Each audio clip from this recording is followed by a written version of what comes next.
Welcome to Hiraeth, the home of modern Welsh politics. Today we speak with our guests about their new book, A Troubled Constitutional Future, Northern Ireland After Brexit, which, apart from including some tremendous podcast citations, considers the potential impact that Brexit will have on the future of Northern Ireland and its relationship with both the UK and Ireland. Joining us today are Dr. Jonathan Evershed, a Newman Fellow in Constitutional Futures at the University College Dublin. Hello, Jonathan. Hi, lovely to be here. Thank you very much for coming on. And we've also got Dr. Mary C. Murphy, who holds the John Monet Chair in European Integration at the University College Cork. Hello, Mary. Hi, Matthew. Thank you very much for joining us both. So the first question I wanted to ask you, obviously your book looks at the impact that Brexit has had on Northern Ireland, but it also discusses quite well, I think, a lot of the information about Northern Ireland before Brexit and the kind of constitutional settlement that was in place before the rupture that Brexit was. So, Mary, perhaps would you be able to describe the constitutional and political settlement on the island of Ireland prior to Brexit and sort of post the signing of the Good Friday Agreement? What was the kind of temperature of the room post the Good Friday Agreement and before we got to Brexit? Well, I guess like other parts of the UK, Wales included, and also Scotland, Northern Ireland was subject to the devolution plans, which were part and parcel of the Tony Blair period and the period of New Labour in the late 1990s. And the Good Friday Agreement emerged as effectively the peace settlement for Northern Ireland after 1998. And that agreement has three essential strands to it. The first strand is the institutions, devolved institutions within Northern Ireland, which are based on a power sharing arrangement. They give responsibility and they give visibility to the two communities in Northern Ireland.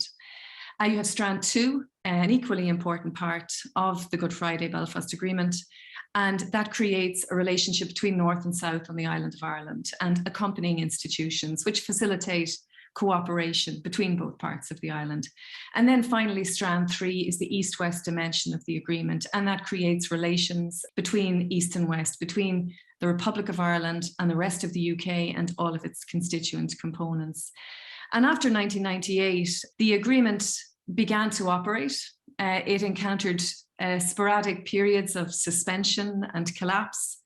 It was marked by different stresses related to some of the provisions of the Good Friday Agreement and their implementation, and a whole series of different policy challenges as well, I guess, down through the years. So what can we say about that? It's 24 years since the agreement was signed. And during that period, there has certainly been advances and there has been progress, but there has equally been setbacks and sporadic impasses during that period too. But we see Northern Ireland settling into a period of relative stability after 1998, despite some of those setbacks. And I suppose what our book tries to document is how what happened in 2016 represented a very severe rupture for Northern Ireland and for the relations there, which had settled into some sort of stability after 1998. Jonathan, do you have anything to add on that? And the next question I have is, what impact did the EU have in maintaining that stability? I have just one thing to add to what Mary's already said about Northern Ireland's constitutional settlement after 1998. And then I think Mary is ideally placed to talk about the role of the EU and of Europeanisation in that process of stabilisation that Mary talked about and in Northern Ireland's constitutional settlement post-1998. So the only thing I would add to what Mary said about the constitutional settlement was represented by the Good Friday Agreement was a critical thing that the Good Friday Agreement enshrined was the principle of consent, which is that Northern Ireland remains part of the United Kingdom insofar as and for so long as that remains the express wish of a majority of people that live in Northern Ireland. And this is what's at stake when we talk about the impact of Brexit on Northern Ireland. Brexit has raised new questions about whether and for how long the majority of the people who live in Northern Ireland are liable to want it to remain part of the Union. So that's a critical aspect of Northern Ireland's constitutional settlement that in some respects is unique vis-a-vis the devolution settlements in Wales and Scotland. albeit that, and we could go down a rabbit hole here, albeit that particularly in the run-up to and since the Scottish independence referendum in 2014, there is a question about whether or not de facto that also is now true for Scotland and Wales. But I'll hand over to Mary again, who is really well positioned to talk about the EU and Europeanisation and its underpinning of the constitutional settlement in Northern Ireland before 2016. Thanks, Jonathan. Well, I mean, I think we can all accept that the UK's relationship with the European Union has been troubled throughout its period of membership after 1973. Northern Ireland is slightly different in that Northern Ireland has traditionally and historically been more pro-European than the rest of the United Kingdom. And much of that was premised on the role that the EU played in Northern Ireland, particularly from the 1990s onwards. One of the big features of that relationship was the way in which the EU supported the peace process from the 1990s onwards. And they did this in a number of ways. There are those who would suggest that the very fact of shared British and Irish EU membership of the EU created a space wherein both governments could bilaterally and discreetly discuss the situation in Northern Ireland.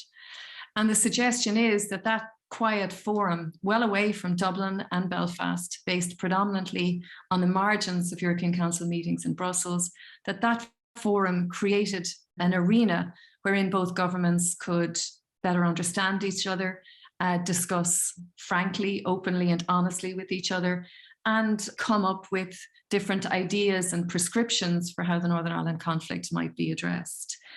Before the agreement was signed, just after the calling of paramilitary ceasefires in Northern Ireland in 1994, the EU stepped in and made a commitment to financially support Northern Ireland as it navigated this new period of a relative peace in Northern Ireland.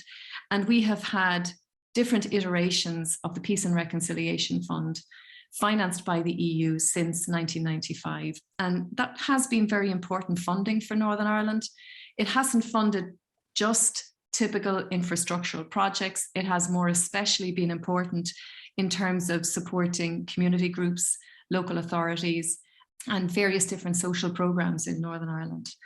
And those particular funds have been welcomed in Northern Ireland and appreciated in Northern Ireland, and they have been useful to both communities in Northern Ireland as well.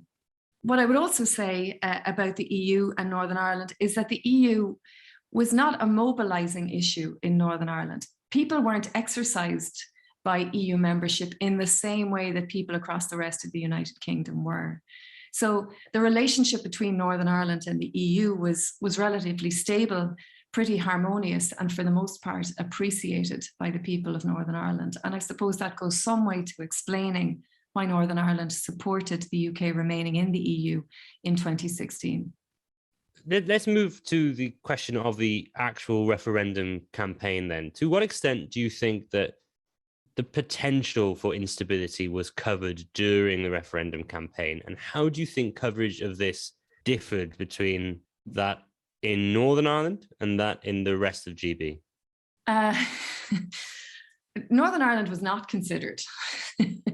You know, even in the run-up to the decision about holding a referendum, Northern Ireland was not considered. It was not part of the equation that David Cameron and others within the Conservative Party judged.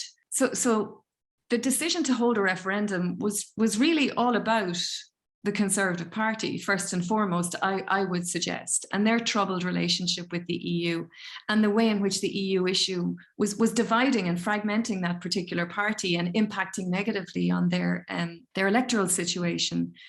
But all of the evidence that we have come across suggests that Northern Ireland was simply not part of the decision-making process. It was not a consideration when it came to the very decision to hold a referendum. And throughout the referendum period itself, the Northern Ireland issue beyond Northern Ireland did not feature as part and parcel of the different discussions and debates that were had across the rest of the United Kingdom. Despite the efforts of the Irish government, for example, which did work to try to persuade the British government and others across the rest of the UK that the Irish issue was one which should be factored in and which should be considered.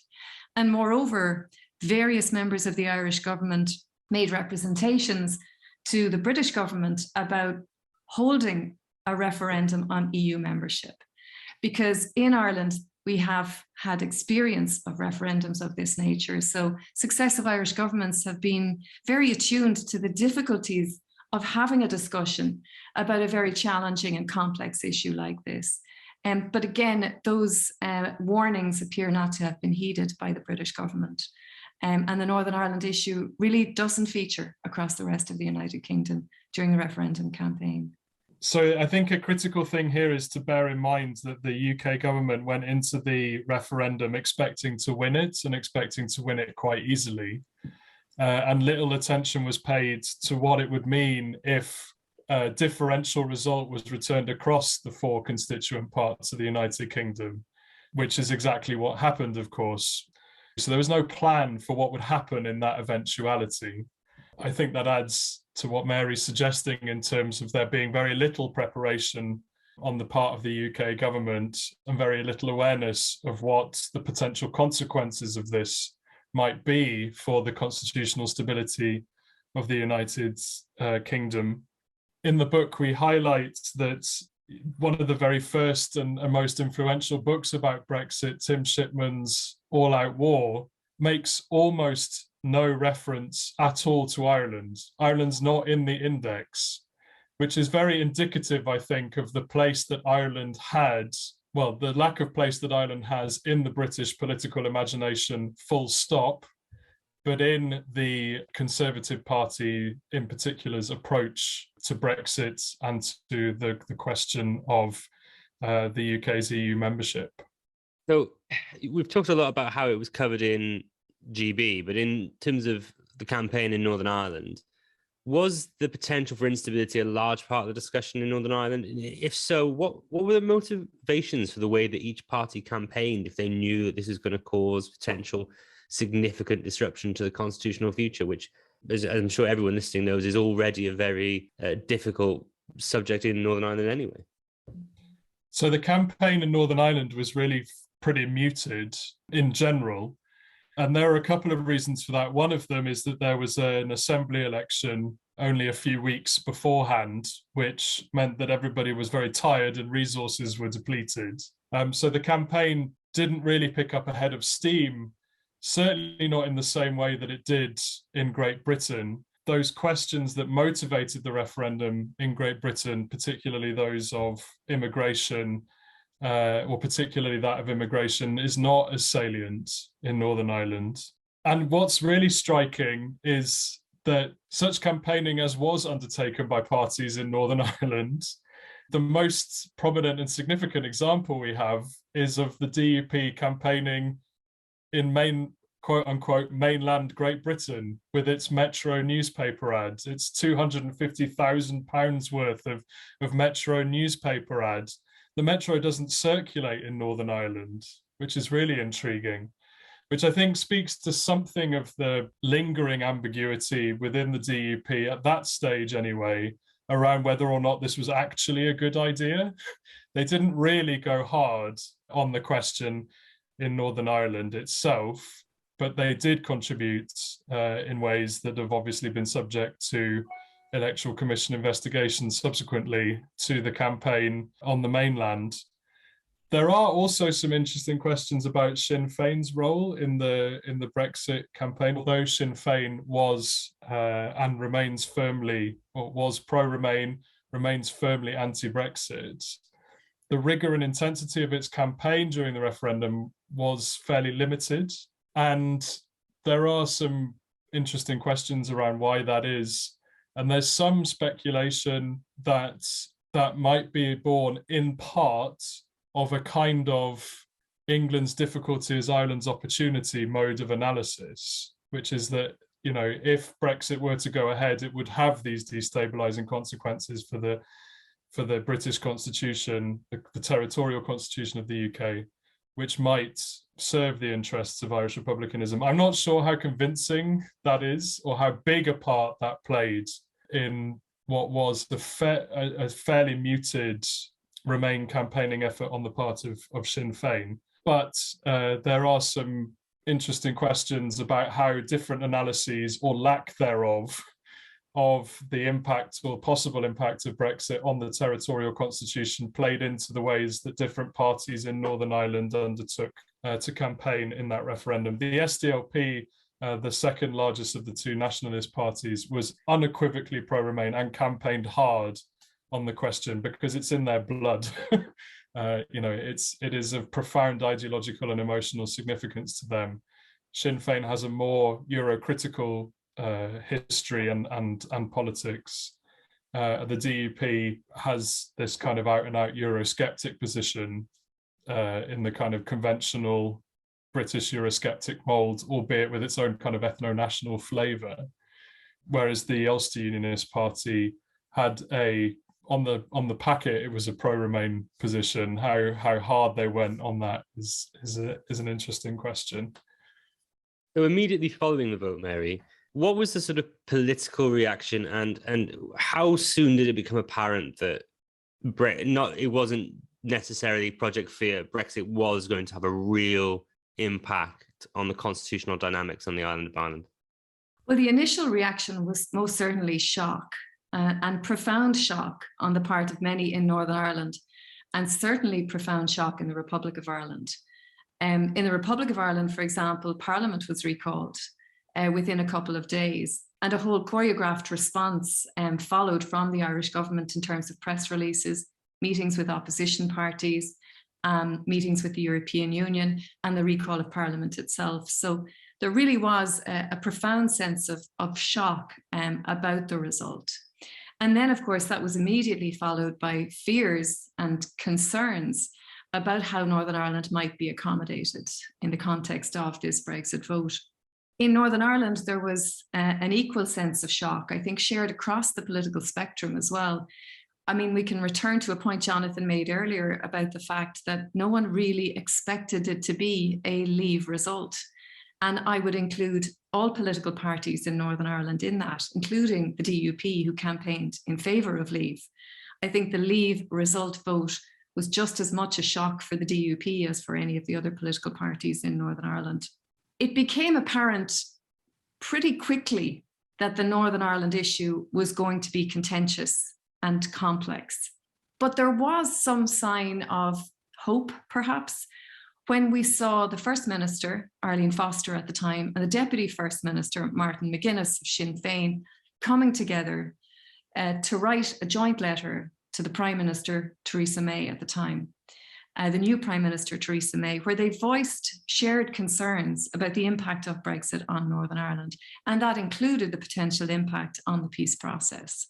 Now, unfortunately, that what appeared to be some shared sense of concern about Brexit for Northern Ireland, that didn't necessarily last, because what we saw shortly afterwards was unionism retreating to a position where it followed the wider UK example in insisting that Northern Ireland leave the EU on the same terms as the rest of the United Kingdom. On the other hand, we see nationalism adopting support for some sort of special status for Northern Ireland, which would allow it to perhaps better navigate the challenges that Northern Ireland was facing. From that point onwards, we are exposed to the tortuous negotiations between the UK and the EU, which are very, very heavily focused on Northern Ireland in the period from 2017 onwards. To what extent did it feel as though the discussions of the post-Brexit border was a conversation happening to Northern Ireland rather than one in which Northern Ireland was intrinsically involved? And to what extent do you think that's because the relationship with power sharing and the way that was operating during this time? To what extent do you think that was because the main Northern Irish voice being heard by the UK government at this point was the DUP? And to what extent do you think it is just because this sort of what is being called a sort of Anglo-centric British nationalism that is so thoroughly part of the UK government just completely ignores the whole idea of Northern Ireland having its own voice? Brexit per se, right, is something that happened to Northern Ireland against the express wishes of a majority of people that live there. So Brexit per se is something that was imposed on Northern Ireland. I often felt a profound sense of frustration with the pronouncements of certain Conservative Party politicians that the border wasn't a real problem, that it was one that we were making up, that the peace process wasn't a real problem, that it was one that we were making up. The failure to take it seriously, the kinds of things that Boris Johnson said about it, that the Irish border was akin to the border between Islington and Camden, or whatever it was that he said. Those kinds of pronouncements were profoundly unhelpful, profoundly insensitive, and speak to something that I've already highlighted, which is a kind of generalized absence of Ireland's politics, of Irish political history from the UK political imagination. This was really something we wanted to really address kind of head on with this book and to intervene in and disrupt. There is one thing I would say, though, in all of this, and that is that Northern Ireland did not necessarily help itself in this scenario. We have the institutions collapsing, and we have a failure on the part of unionism and nationalism to come together in any way, shallow or otherwise, to agree any sort of position on Brexit. Now, I suppose that clearly speaks to the high degree of contestation there was about the Brexit issue and the way in which it exposed very deep divisions between nationalism and unionism in Northern Ireland. But it was very disappointing to see that the power sharing arrangement and the devolved institutions weren't capable of responding to an exogenous existential crisis of this nature at that time. So the ability of those institutions to deal with severe crisis of this nature is, I suppose, not unsurprising, but nevertheless disappointing. I guess the fact that Northern Ireland didn't have a voice, had no institutionalized voice in the Brexit process is one thing. One thing that it does kind of behove me to say, though, is that that Northern Ireland did have a, albeit not unanimous, position on the question of Brexit and the issue of the border and proposed solutions to it. A united voice on that, which was opposed by unionism in general and the DUP in particular. So it's noteworthy that throughout the Brexit process, you've highlighted, Matt, that the DUP were the only voice that had the UK government's ear, and that was formalised through that incredibly ill-judged, in my view, confidence and supply arrangement between the UK government and between Theresa May's government and the DUP. That the DUP stood in opposition to the majority opinion in Northern Ireland throughout the Brexit process. Theresa May's backstop was the preferred option for the majority in Northern Ireland. It was supported by a majority of Northern Ireland's parties fairly consistently. But the DUP took an anti-protocol position which held disproportionate sway over the approach taken by the UK government in terms of its dealing with the expressed desires and wishes of people in Northern Ireland. And I might just add as well to that, the Northern Ireland Protocol, which was the eventual compromise reached by Boris Johnson during the UK-EU negotiations, that was actually opposed by all of the 5 major political parties in Northern Ireland.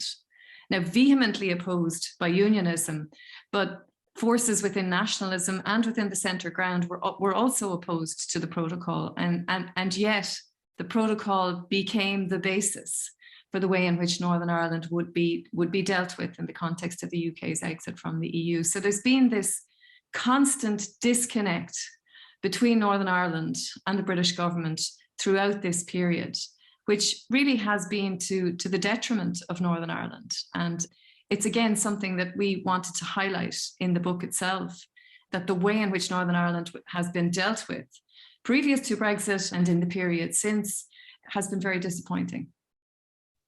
Whilst we're sort of hanging around the relationship with the UK and the Irish governments, what has the impact of Brexit been on the various nationalisms in Northern Ireland, and how has this been impacted by the various nationalisms of the Irish and UK governments? It's a really great question. So we have a chapter in the book that deals explicitly with the impact of Brexit on nationalism on the island of Ireland. We take the island of Ireland in its entirety for, I suppose, obvious reasons. And in many respects, there's a kind of paradox, I think, in terms of the impact that Brexit has had on Irish nationalism. Because on the one hand, Brexit is something of a gift, or is potentially something of a gift for Irish nationalists, in that it has, albeit that the polls are inconsistent and in some cases only at the margins, increased the likelihood of there being majority support on both sides of the border for Irish unification, or indeed reunification, in the short to medium term. In that it's done that, Brexit has been something of a gift for Irish nationalism. It has reopened the constitutional question in a way that question was not open for an alternative answer than that of the status quo, really since the height of the Troubles. If anything, support for United Ireland was decreasing rather than has decreased rather than increased since 1998. And that has been reversed to a substantial degree, or at least potentially reversed to a substantial degree by Brexit. The debate about United Ireland is now live in a way that it wasn't before Brexit. But ultimately, Brexit has posed a profound and quite existential crisis for Irish nationalism, because it comes with the threat of a hardened border. It comes with the threat of economic damage to Ireland and to the all-island economy. It comes with the threat of damage to those kinds of north-south relationships and the openness of the Irish border, which have given expression to Irish nationalism since 1998. And that ultimately has been what has motivated Irish nationalists of all stripes. And in the book, we take that to mean, we look in particular at the largest political parties who give expression to Irish nationalism on the island of Ireland. So we look at Sinn Féin, the SDLP, and we look at Fine Gael and Fianna Fáil in particular as kind of the political parties that give primary expression to Irish nationalism. All of them across the board, and with kind of almost universal consequences for kind of policy, have taken Brexit to be a serious crisis and have approached it as such. So there's been a degree of unanimity of purpose across those parties. And if you know anything about Irish politics, you'll know that unanimity of purpose across those parties is not something that's easily achieved or indeed sustained across many areas of policy. But on Brexit, they're all singing, and have done consistently from the same hymn sheet, that the primary thing that needs to happen is that the border needs to stay open, and the impact of Brexit on the island of Ireland needs to be minimised. And critically, what that means really is maintaining the status quo that the Good Friday Agreement established. So we saw a lot over the course of the Brexit process of the red tops in the UK kind of signalling that Irish nationalists were trying to use Brexit to try and institute Irish unity through the back door. And in my view, that's total nonsense, because what the protocol represents, ultimately, what the backstop before it represented, what the protocol now represents, is an attempt, insofar as it's possible, to maintain the political and legal status quo on the island of Ireland. It's an attempt to achieve stability on the island of Ireland. It's not an attempt to force the issue of Irish unity and to go for a kind of maximalist form of constitutional change, the kind of maximalist form of constitutional change that Irish unity would represent. So prior to Brexit, there was much talk of this sort of burgeoning sense of Northern Irish identity, people who didn't identify as solely Irish or completely British. How has this group been impacted by Brexit? And is this identity still prominent, or have people tended to retreat to the more hardline positions that we're used to? Well, what we have definitely seen in the period since Brexit, and it probably predates Brexit, to be perfectly honest, is that we have seen people moving away from some of those traditional labels of unionist, loyalist, or nationalist Republican. And what we've seen there is an expansion of those who would label themselves as unaligned or other or occupying the centre ground. And these are a growing group or cohort of society in Northern Ireland who are not primarily exercised by the constitutional issue, and who profess to be neutral on that very issue. And that's come hand in hand with the growth in secularisation in Northern Ireland, where we've seen people define themselves less and less according to Protestant or Catholic religion. So those two trends have been happening in tandem, and they have expanded and evolved further in the context of Brexit. And that has manifested itself in the context of growing support for political parties which occupy the centre ground in Northern Ireland. And we can point specifically and most prominently to the Alliance Party here. That party has traditionally scored less than 10% in any election in which it has contested. But since 2016, we've seen that figure shift upwards.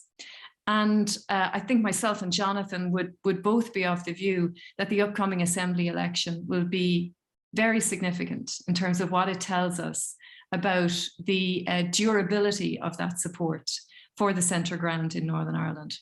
Do not worry, I am absolutely going to bring you back onto the election at some point. You can absolutely guarantee that. Before we move on to the election, I did just want to ask one more question. So immediately after the vote, you had then President of Sinn Féin, Gerry Adams, stating that the result revealed a constitutional imperative for a border poll. Nearly 6 years on, do you think that is the case, or do you think there is a comfortable settlement which has been reached in a sort of consensus between the parties, albeit, of course, within their existing desires for remaining as part of United Kingdom or United Ireland? What we have seen for sure is an increased tempo and urgency to the constitutional conversation, particularly in Northern Ireland, but I think on both sides of the Irish border. So the question of Ireland's long-term constitutional future has an urgency that it didn't have before Brexit. Whether that represents an immediate imperative for a border poll, I'm not convinced, but nor am I convinced that a kind of enduring settlement has now been reached where there is a kind of a compromise or consensus between parties in Northern Ireland around the particular outcome of Brexit for Northern Ireland that is represented by the protocol. I mean, that clearly hasn't happened. Unionism in general and the DUP in particular maintain vehement opposition to the protocol.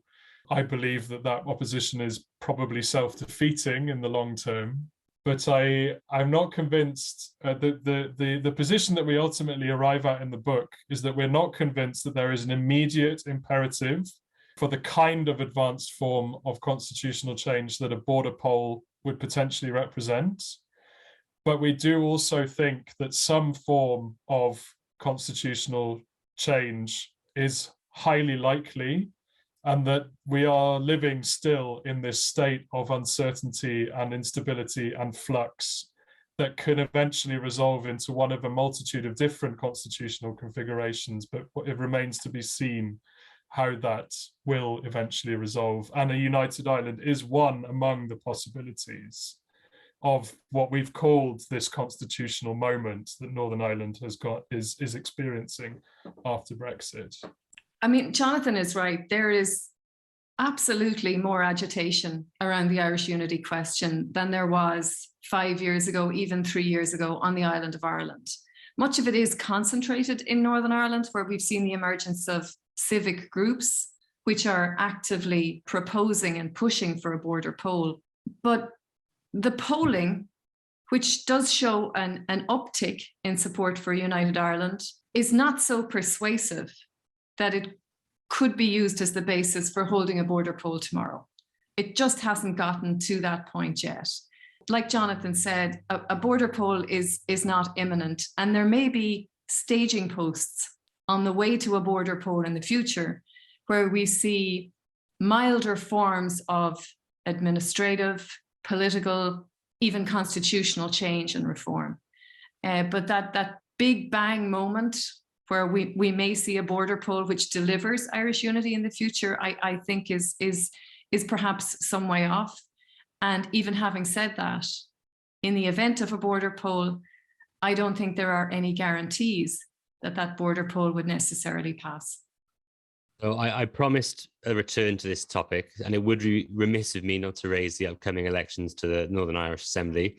It's been long predicted that Sinn Féin will be the largest party in Stormont. Do you think this will be the case, or do you think that support for the DUP has increased sufficiently that they might remain the largest party? Do you think there'll be a bit of a push from for the DUP against, the TUV and the UUP to sort of get them back up to where they want to be? This is where we're in trouble, or this is where we possibly get in trouble, where we're, so don't anyone place any bets on the basis of what we say here. I anticipate Sinn Féin returning to Stormont as the largest party and thereby being in position to take the position of First Minister. That seems to be what the polling is saying, albeit that is not a foregone conclusion. I think the DUP are struggling. I think they are struggling electorally. They are struggling existentially with the kind of damage that Brexit has wrought to their brand. If you look at the polls, they are struggling on both their left and their right in terms of retaining votes, with their more liberal supporters splitting across previous, recent elections for the Alliance Party in particular. And there is the new insurgent challenge from a more avowedly liberal Ulster Unionist Party led by Doug Beattie, to which some of those votes may go, and they may not transfer to the DUP. But the DUP is also being punished by voters on its right flank for its role in delivering the protocol. It had the ear of the UK government for the duration of the Brexit process, and this is the result. Boris Johnson having, quote unquote, thrown them under the bus, them having played that hand very poorly, and there is anger at the Unionist and Loyalist grassroots about that. So I don't see this being a good election for the DUP for that reason. And Sinn Féin, which also has political questions and electoral questions to answer in this election, looks set to become the largest party, in part by dint of the DUP's likely poor performance. But as I say, it's all still to play for. So there I am hedging and equivocating. But I do anticipate Sinn Féin coming back as the largest party and Michelle O'Neill being in the position to become First Minister. Whether or not she will do so obviously remains an open question. I share Jonathan's perspective on this. I would be very surprised if Sinn Féin does not emerge as the largest political party in Northern Ireland after the next election. And that's a defining moment for Northern Ireland because it will entitle them to the position of First Minister. And as we know, Unionism and the DUP in particular are loath to take the position of Deputy First Minister to a Sinn Féin First Minister. That leads us down all sorts of difficult routes. So I would have concerns about the fallout from this election for stability in Northern Ireland in the short to medium term. And I think we will have a period of, once again, a period of rupture, a period of instability, but hopefully a period which will be marked by some attempt at cross-party talks and some close involvement by both British and Irish governments in trying to agree a formula whereby we will be able to resurrect the institutions of the Belfast Good Friday Agreement. But this is a very important election, and Sinn Féin emerging as the largest party is a very important moment for Northern Ireland. And how all of that plays out will have an impact on those bigger constitutional issues. If the institutions can be resurrected, that will take some of the force out of the constitutional issue. If they can't be resurrected, and if relations between the parties break down irrevocably, then I think we're looking at a very different future. Thank you both for coming on to talk with us this evening. It's been an absolute pleasure to talk to you. It was an absolute pleasure reading your book, and I would strongly recommend that if you have not already, you go out and get yourself a copy of A Troubled Constitutional Future, Northern Ireland After Brexit. It's a fantastic read. If people want to hear more from you, where can they go on Twitter to find you? Jonathan? J Evershed 01. Wonderful. Diolch, Jonathan. And Mary? And I'm on Twitter at Mary C. Murphy. Wonderful. Thank you very much, both of you, for coming on. And if you enjoyed what you've heard this evening, please do not forget to find us on Twitter and on Facebook at HereI'vePod, and on our brand new website, www.walespolitics.com. Thank you for listening to Here I've. If you like what you heard, please don't forget to subscribe, rate and review.